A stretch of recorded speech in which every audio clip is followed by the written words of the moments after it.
엘리야의 사명을 감당했던 세례 요한의 일성도 똑같았습니다. 토시 하나 틀리지 않고 회개하라, 하나님 나라 가까이 왔다. 똑같습니다. 지금 말씀드린 처음이라는 거, 첫 일성이라는 거는 제가 강조하는 문체론에서, 다시 말해서 저자가 전하고자 하는 메시지를 파악할 때 매우 중요한 의미를 지닙니다. 포지션, 그 위치가. 그렇습니다. 회개하라, 하나님 나라 가까이 왔다. 이거는 짧은 회개하라 하나의 문장, 하나님 나라 가까이 왔다 또 하나의 문장, 짧은 두 단문이 모여서 하나의 복문을 이룹니다. 뭐냐면 하나님 나라 가까이 왔은즉 너희가 회개만 하면 하나님 나라의 영원한 생명의 구원을 얻을 수 있다, 이 말입니다. 즉 회개는 하나님 나라 그 조문을 들어가는 구원의 열쇠이며 구원의 비결입니다. 회개의 그 중요성, 가치는 아무리 강조해도 지나침이 없습니다. 여러 차례 강조해 말씀드렸습니다만 기독교 신앙에서 사랑은 절대 계명입니다. 절대 계명, 사랑을 넘어서는 계명이 없듯이 기독교 신앙에서 구원에 이르는 절대 조건은 바로 회개입니다. 회개하기만 하면 모든 죄를 다 용서받습니다. 무슨 말인고 하니 회개에도 용서받지 못하는 죄가 있다라고 해서 종교적으로 많이 얘기했었습니다. 무엇이 있죠?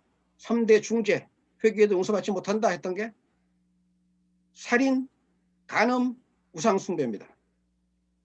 근데 살인했던 사람이 용서받지 못했나요? 모세, 다윗, 무수한 사람들이 살인했음에도 불구하고 용서받았습니다. 간음했던 자, 우리가 잘 알고 있잖아요. 다윗, 얼마나 추악한 간음입니까? 우상숭배, 이스라엘 백성들은 하나님께 등을 돌리고 전부가 다 우상을 숭배했습니다. 그래도 하나님은 일관되게 외쳤습니다. 선지자를 보내서 돌아오라, 돌아오라, 내게 돌아오라. 끊임없이 말씀하셨습니다. 살인, 간음, 우상숭배, 물론 흉악한 중죄입니다. 그 죄조차도 용서할 수 있습니다. 무엇이 있으면? 진정한 회개가 있으면.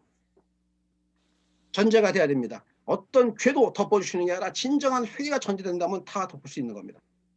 왜냐하면 어떤 죄보다 큰 은혜가 하나님의 사랑과 용서의, 잠깐만 죄송합니다. 갑자기 화면이 덮였는데 다들 그러셨나요? 괜찮았어요? 저만 화면이 그러네. 예. 어떤 죄보다 크신 하나님의 사랑과 은혜, 용서가 있기 때문입니다.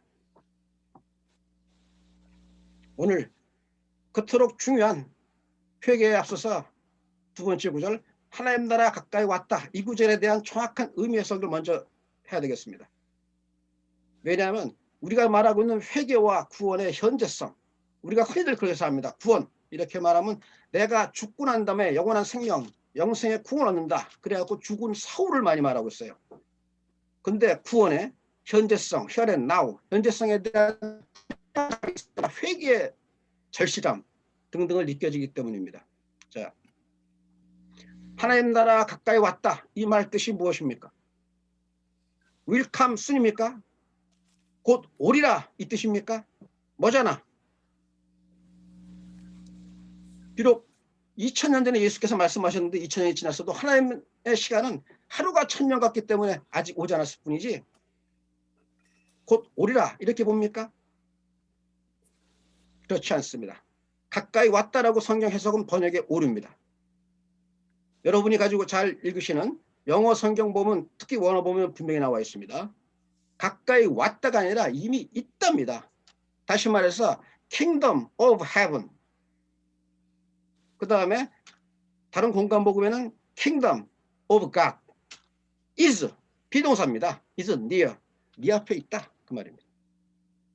마치 도끼가 나무 앞에 놓여진 것처럼 이미 하나님 나라가 왔고 네 앞에 가까이 있답니다.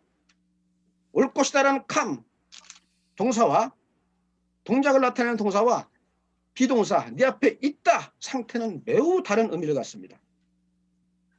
지금 내 앞에 있다는 말에 실감하지 않습니까?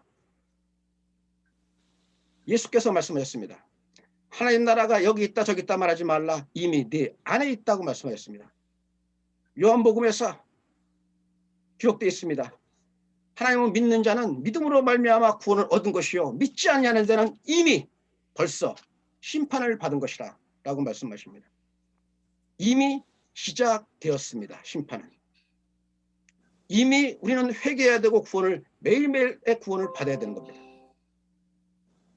우리가 죽고 난 다음에 사후에 영원한 생명에 어떤 구원이 되는 건 그 다음입니다. 지금 이미 시작되었고 마지막 최후의 종말이 오지 않은 겁니다. 다시 말해서 우리는 지금 종말기를 살고 있고 말세의 심판기를 살고 있는 겁니다. 하나님 나라 가까이 왔다. 이 구절을 강조해 말씀드리는 것은 바로 우리가 지금 이 시간에도 우리의 믿음 하나하나가 구원의 대상이며 심판의 대상이라는 걸 자각해야 된다는 겁니다. 그래서 바울 사도는 말했습니다. 나는 날마다 죽노라. 무슨 말입니까? 내 죄에 대해서 매일매일 죽고 다시 살아난다는 겁니다. 다시 생명의 구원을 얻고 살아난다는 말입니다. Here and now의 구원입니다. 우리가 사후에 가는 forever를 말하기 전에 우리는 지금 here and now 지금의 구원에 대한 걸 분명히 가슴에 명심하고 있는 그게 우리의 신앙이고 회개입니다. 하나님 나라 가까이 왔다. 이 말씀에 대해서 미리 전제를 말씀드리는 것은 우리가 지금 입에 담고 있는 회개와 구원에 대한 절실한 어떤 이해, 깨달음, 자각이 없게 다시 한번 리마인드하기 위해서 말씀드린 겁니다. 그렇습니다. 회개는 그토록 중요합니다. 회개하기만 하면 구원 얻을 수 있다는 것. 어떤 죄도 용서받을 수 있다는 것. 회개하기만 하면 그 주홍빛 흉악한 죄에도 주께서 붙잡아 주시고 영원한 생명의 구원 하나님 나라 그 아름다운 곳으로 보내신다는 그 회개는 우리는 중요하게 하나의 스스로에게 물어봐야 됩니다.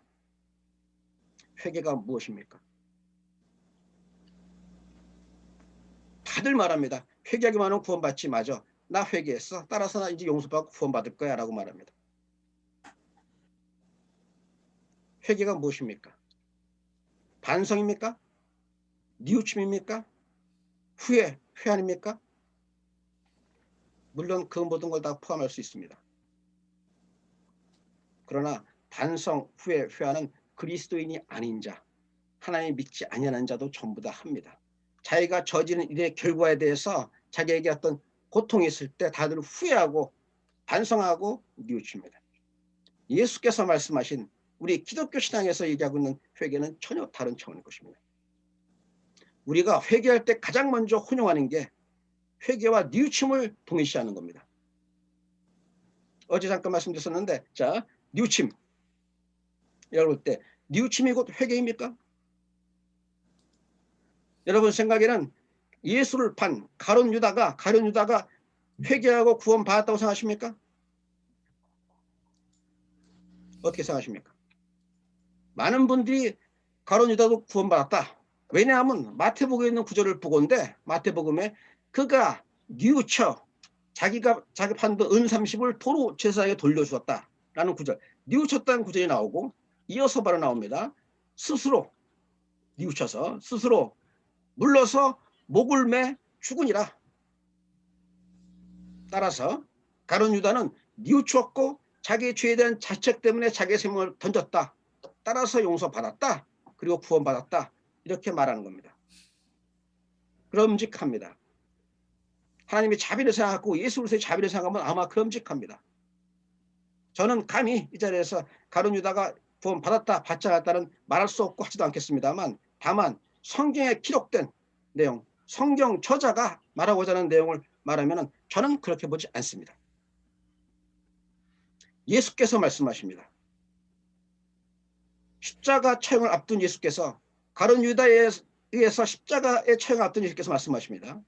인자는 작정된 길, 하나님이 뜻했던 길, 하나님의 예정하신 그 길, 인자는 작정된 길로 가거니와 나를 파는 자는 가룟 유다입니다. 나를 파는 자는 차라리 태어나지 않는 것이 좋았도다. 심판이죠. 그리고 마태복음에서 얘기했던 그가 뉘우치고 목을 매 죽었다라고 했는가 하면은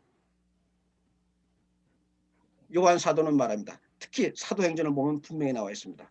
그가 배가 터져 창자가 뛰어나와 죽었느니라. 이렇게 표현하는 것은 저자의 의도가 상당히 배어 있는 거죠.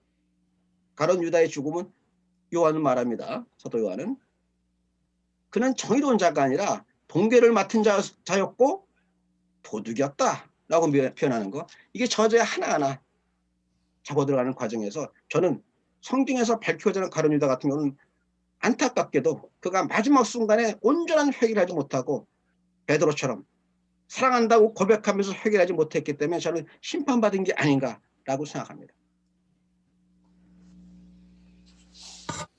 그렇다면 회개가 뉘우침을 넘어서고 반성과 후회를 넘어서고 자기의 자책을 넘어서고 그 이상이라면 회개는 과연 무엇입니까? 어떤 게 회개입니까? 회개에 대한 정의는 종교적인 정의가 있고 신학적인 정의 또 성경적인 정의 여러 가지가 있을 수 있습니다. 신학적인 정의는 일단 차치하고 종교적으로 회개에 대해서 가장 많이 통용하는 게 가톨릭에서 말하는 겁니다. 죄에 대한 인정, 자각, 첫째. 두 번째는 죄에 대한 공적인 고백, 교회에서의 고백입니다. 마지막에 보속입니다. 죄값을 치르는 겁니다. 종교적인 해석이고. 그 다음에 우리 성경적인 해석, 성경에서 말할 때 회개는 무엇일까요? 성경에 나와 있는 성경에 명시된, 다시 말해서 하나님께서 계시하신, 우리에게 알려주신 회개는 저는 세 가지로 요약해서 볼 수 있습니다만 이번 시간에는 세 가지 하기엔 너무 시간이 우리 온라인 예배 특성상 너무 깁니다. 세 개 중에서 오늘 두 가지만 하고 하나는 다음 시간에 나중에 하겠습니다. 두 가지 중에서 하나는 이미 지난번에 했던 것 같습니다. 하나는 자신의 죄를 자각하는 겁니다. 내 죄를 깨닫고 이 죄의 건세에 갇힌 내가 이 고통의 사슬에서 벗어날 수 없다는 걸 알고 애통하며 하나님께 나아가는 겁니다. 누굽니까?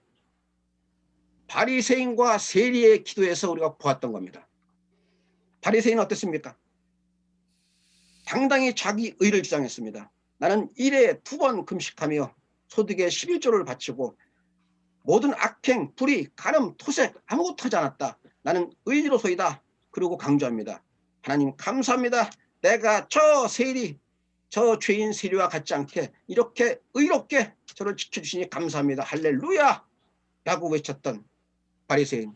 성전 가운데 서서 손 높이 기도하며 하나님을 찬양했던, 그리고 감사하며 자기 의를 강조했던 그 바리새인과 달리 세리 죄인은 구석에, 성전 회당 구석에 쭈그리고 가슴을 치며 통곡합니다. 하나님, 나를 불쌍히 여기소서. 나는 죄인으로소이다. 무슨 말입니까? 나를 불쌍히 여기소서. 나는 죄인으로소이다.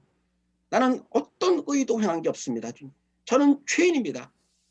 용서받지 못할 죄인입니다. 제가 이 죄의 고통, 이 사실에서 벗어날 수 있는 건 오직 하나, 하나님 당신의 은혜뿐입니다. 라고 고백한 겁니다.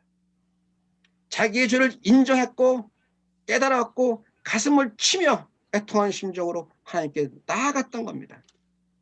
그때 예수께서 말씀하십니다. 이에 바리새인이 아니라 세리가 구원을 받고 자기 집으로 돌아갔느니라. 다시 말씀드립니다.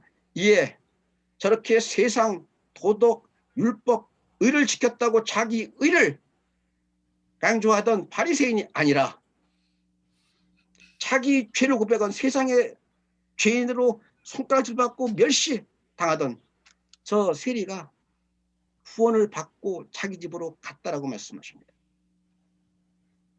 무슨 차이일까요? 우리 많이 듣습니다. 경건의 모양은 있으나 경건의 능력이 없는 그 신앙에 대해서 예수께서 말씀하십니다. 너희 외식하는 자요, 너희에게 화가 있을지로다. 경건의 모양은 드러내지만 경건의 능력이 없는 것, 외식하는 신앙입니다. 회개도 마찬가지입니다. 회개의 모양은 갖췄습니다. 나름대로 기도도 합니다. 나름대로 후회하고 가슴도 치기도 합니다. 그럼에도 불구하고 회개에 능력이 없는 회개가 분명히 있습니다. 어떤 회개일까요? 죄의 자리에서 떠나지 못하는 회개입니다. 그 자리에 머무는. 그래서 두 번째로 넘어갑니다. 방금 말씀드렸던 세리와 바리새인과 세리에게 대해서 우리는 자신의 죄를 인정하라. 이 죄의 고통, 죄의 사슬, 사망의 권세에서 벗어날 유일한 길은 주께 나아가 애통하는 심정으로 주께 나아가 회개하고 용서를 구하고 주의 품에 안기는 것뿐이다. 애통하는 심정 나아가라. 첫 번째였고, 두 번째는 또 세리의 등장입니다. 두 번째, 그만큼 세리는 유대 사회에서 세리는 항상 세리와 창녀 얘기하잖아요. 세리는 죄인의 대명사 심벌입니다. 이번에는 삭개오입니다. 성경의 삭개오는 이렇게 말합니다. 9절의 시작이 이렇게 됩니다. 그는 삭개오, 그는 세리장이요. 게다가 세리를 뛰어넘어 세리장입니다. 게다가 부자라. 왜 굳이 강조했을까요? 부자인 게 뭐가 중요해서? 그는 세리장이며 부자라. 죄인 중에 죄인이라는 얘기죠. 죄인의 괴수라는 얘기입니다. 세리가 유대 사회에서 어떤 죄인의 대명사였다면 세리장이요. 게다가 부자였다면 죄인의 괴수입니다. 어떤 말도 필요가 없습니다. 세리장이 없고 부자였다면 갈취한 겁니다. 유대 사회에서 말씀드렸었죠. 왜 세리가 이렇게 욕을 먹냐면 유대 거룩한 백성 유대 백성의 돈을 세금을 걷어서 로마 이방 개돼지인 로마에 바치는 것도 있지만 동시에 부과된 세금 정해진 일정한 세금 위에 항상 플러스 시켜갖고 자기 수입을 챙겼기 때문입니다. 악하고 탐욕스럽고 민족의 배신자로 봤기 때문에 가장 나쁜 죄인으로 봤던 거예요. 그런데 놀랍게도 이 세리장이며 부자인 삭개오까지도 우리 주께서는 용서하십니다. 뭐라고 하십니까? 삭개오의 고백을 들으신 후에 결론부터 먼저 들어갑니다. 삭개오의 고백을 들으신 다음에 말씀하십니다. 오늘 구원이 이 집에 임했다. 오늘 now 구원이 이 집에 here.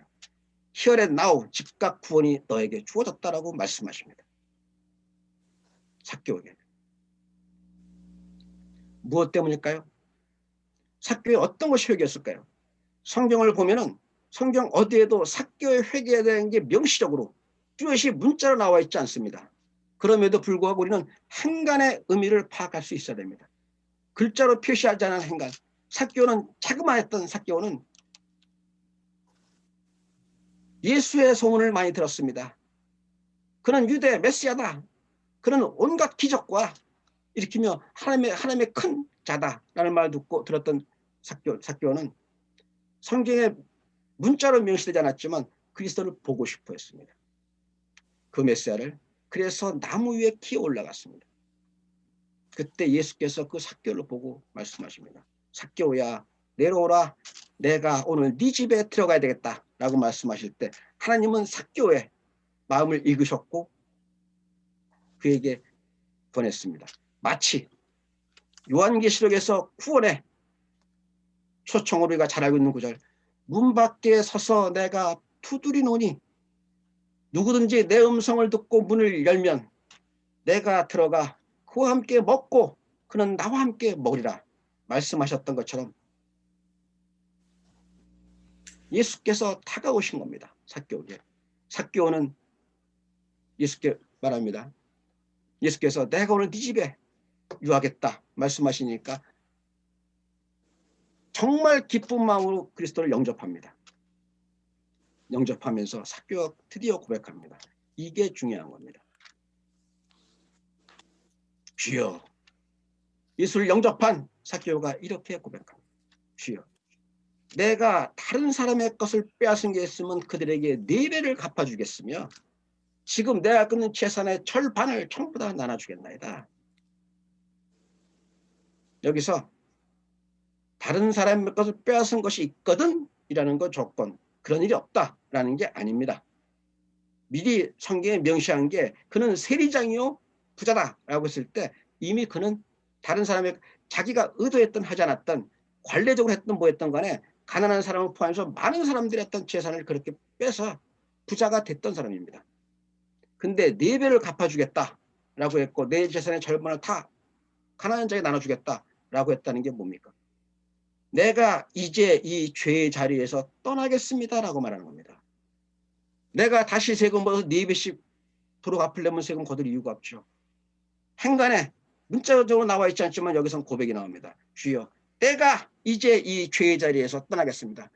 떠날 뿐만 아니라 나로 인해 고통받았던 사람들 4배나 갚아주겠으며 내가 지금 있는 것도 재산을 다 나눠서 절반을 다 나눠주겠습니다. 라고 고백했습니다. 그 고백을 듣고 예수께서는 그게 삭개오의 회개라고 보신 겁니다. 그리고 즉각 말씀하신 겁니다. 오늘 구원이 이 집에 임했다 라고 말씀하신 겁니다. 정리합니다. 자, 바리새인과 세리에게 대해서는 자신의 죄를 자각하라, 인정하라, 그리고 고백하며 주께 나아가 온전히 주께 전적으로 의존하라 였고, 두 번째 삭개오의 경우에는 죄의 자리에서 떠나는 것입니다. 이 부분 우리 모두가 생각해 보십시오. 저나 여러분이 지금 빠져있는 죄의 자리가 무엇입니까? 매일 입으로는 회개한다 하면서 내가 지금 빠져나오지 못하고 있는 죄의 자리는 무엇입니까? 나는 죄의 자리 있지 않습니다 말씀하십니까? 그런 사람 없습니다. 여기 전부 저를 포함해서 어떤 사람도 죄의 자리에서 완전히 벗어난 사람 없습니다. 왜냐하면 우리는 죽기 전까지 죄인이기 때문입니다. 죄의 본성이 있기 때문입니다.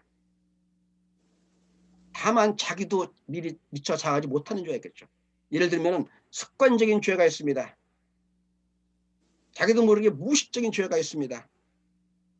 꽁꽁 숨어놓은 죄가 있습니다. 어떤 죄입니까?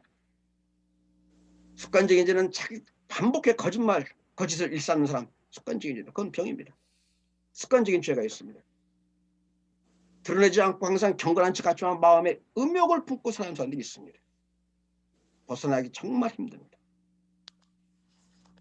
도박, 마약 등등에 빠진 사람 자기 의지로 벗어나지 못합니다. 매일 회개한다고 후회하고 탄식하지만 벗어나지 못합니다. 또 있습니다. 이게 어떻게 죄가 되겠습니까? 말씀하실지 모르지만 저는 안타깝게도 죄라고 봅니다. 왜냐하면 하나님 뜻에서 벗어나서 하나님의 온전한 보호를 받지 못하기 때문에. 부정적인 의미의 죄가 아니라 안타까운 의미의 죄죠. 뭐냐면 열등감입니다. 열등감에서 비롯되는 시기와 질투, 미움과 증오 등등 때문에 우리 마음에 또 우리가 실제 행동하면서 갖고 있는 많은 죄가 있습니다. 여러분은, 그리고 저는 지금 어떤 죄에 빠져 있습니까? 어떤 죄에서 벗어나지 못하고 있습니까? 그 자리에서 떠나야 됩니다. 우리가 회개하러 올 때 죄의 자리에서 떠난다고 그럴 때 흔히들 내가 죄인의 자리에서 벗어난다고 생각하지만 그러지는 못합니다. 우리에게는 또다시 내일 또 유혹이 있고 반복되기 때문에 유혹이 반복되고 우리가 마지막 숨거두는 그 순간까지 우리는 죄의 본성이라는 인간의 한계에서 벗어나지 못합니다. 그럼에도 회개라고 그럴 때 가장 중요한 전제는 내가 지금 범하고 있는 죄의 자리에서는 떠나야 됩니다. 지금 범하고 있는 자리에서 떠나지 못한 채 내가 회개를 입에 담는 것은 그것이야말로 입으로 주여 주여 하되 주께서 모르시는 신앙이 되는 것입니다.